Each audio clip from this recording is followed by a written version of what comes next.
We got a show going. We're all beat. We're all happy. I'm still kind of. Get over it. Yeah, I don't know if I can live up to the pace Doug's setting here. Anyway, folks, you're listening to Santa Cruz Hometown Station, AM 1220 KHTS, the Gazette Radio Hour with Doug and John.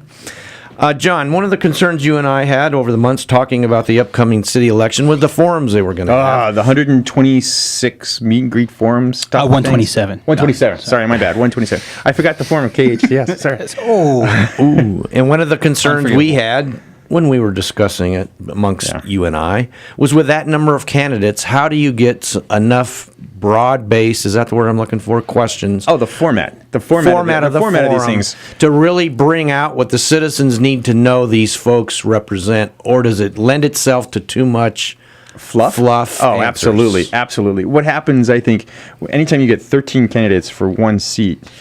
Now, we do have Perry Smith in with us, he's not the news director here at KHTS. Thanks for having me. An occasional contributing writer to the Santa Cruz Gazette, which we really appreciate, Perry. Thank you.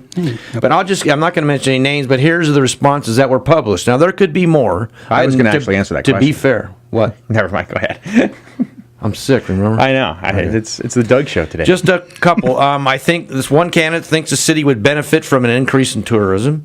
One said they would bring their expertise, leadership, and energy to the city council. Ooh. One said, this community is where I want to serve. One said, it's important to acknowledge future issues as well as past successes. I think we should also deal with past issues. And one said, it's necessary to address the city's future challenges. My answers to those would be no, you know what? Whatever. Okay. Yeah. Now, Perry, in fairness... Thank you for that censorship on this community family-oriented radio station. In fairness, Mr. Perry Smith, the news director at KHTS, is there more to the forum last night? Well, wait a minute. What we read? Okay, go ahead. Let's go from the beginning here. Okay. Last night there was a forum hosted by The Signal, correct? And Perry was there.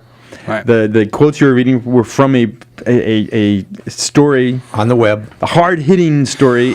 Well, let me type in there to defend, devil's advocate here. The nature of it was a 2-hour forum, and so the author there is not trying to surmise everything that happened. He's trying to promote to the video. You took the words out of my mouth. It does promote to it. It's going to be the thing that got me. Okay, it does promote to a video that you can go look at. Right. The thing that got me was the audience. Most people aren't going to look at the video. Okay, large people are not going to look at a video after the fact. Okay, they're not going to watch. They're either going to watch it live if they're going to watch it at all, or they're going to read about it. Right. And this is the stuff we get from an article about it. It makes it seem as though the questions were, "So how are you today?"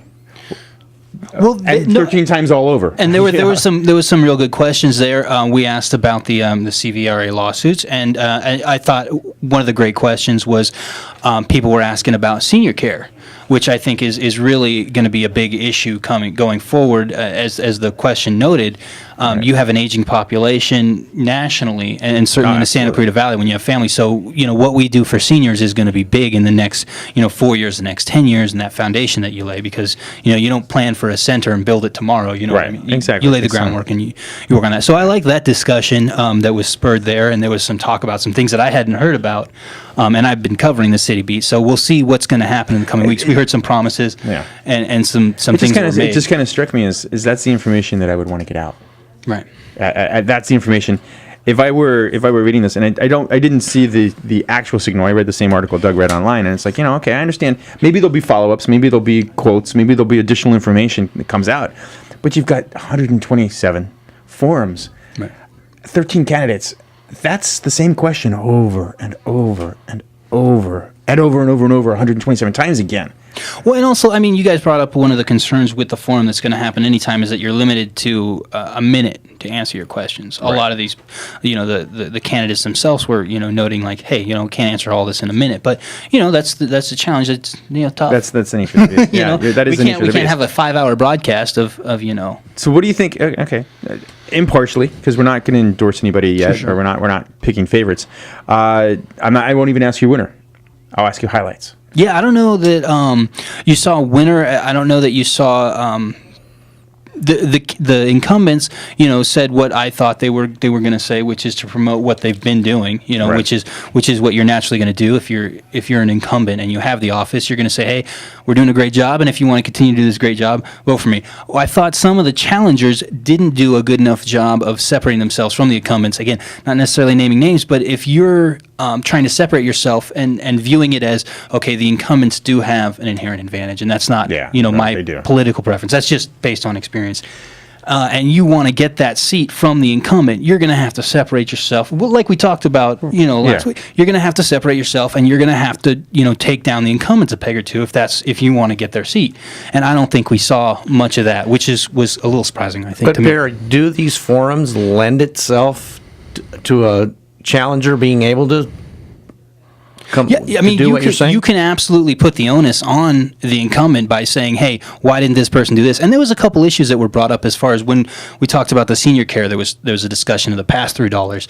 Right. And the city council was saying, we have the $700,000, and then, another challenger spoke up and said, well, actually, that's county money. And then there was a little bit of discussion on what's going to be done for seniors, which I thought was really valuable at the forum. It's a shame things like that are just shown on SCV TV that not a lot of people are A, aware of, B, have the time to watch. I mean, I couldn't sit down and watch a 2.5 hour debate or a forum over just the city council. It's bad enough you've got other elections and other things to do. And we're going to be doing different stories on Hometown Station. Do we have to take a break, Doug?